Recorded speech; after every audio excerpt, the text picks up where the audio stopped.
teacher, who was Sid Zeitlin, who was the principal flute player of the Minnesota Orchestra some years ago. So when I play this flute, I feel that I have a legacy to uphold. They were both fabulous flute players with marvelous tone.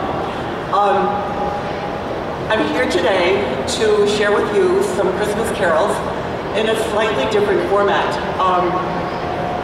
I should say first that I call myself Disable Float. I call this Disable Float. And you might ask, well, why? When you listen to these pieces, I think you'll see, because there will be some times when I'll be going in one direction and the flute will want me to go in a different direction, and you'll be able to hear these kind of changes.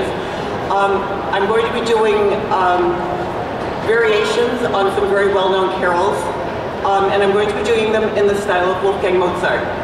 I had this insight one day when I was listening to his variations on Twinkle Twinkle Little Star. And I said, what would he do with some of these beautiful Christmas carols if he were here today?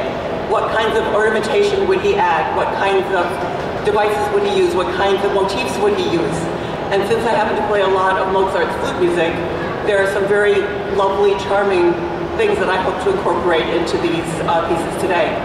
So, that's basically what we're going to be doing and what I'm going to be doing. So you're going to recognize some of these carols, and I hope that you will like the variations.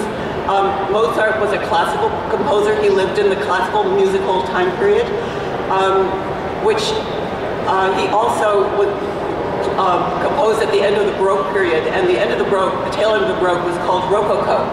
And if you ever go to Vienna, you see a lot of Rococo. That just kind of means a lot of everything. You've got gilt and mirrors and glass and gold and tapestries and everything, every possible riches that you could imagine. And so you will be hearing a little bit of Rococo in these variations. And in addition, I would like to share with you an experience that I had some time ago of going to Vienna at Christmas time and spending time in their Christmas market in front of the Rathaus, which is illuminated at night. And there they have every variety of delicacy that you can possibly imagine, every kind of gift, roasted chestnuts, and everyone drinks something called Glühwein, which is a mulled hot wine. And they have concerts in the afternoon and in the evening, outdoors.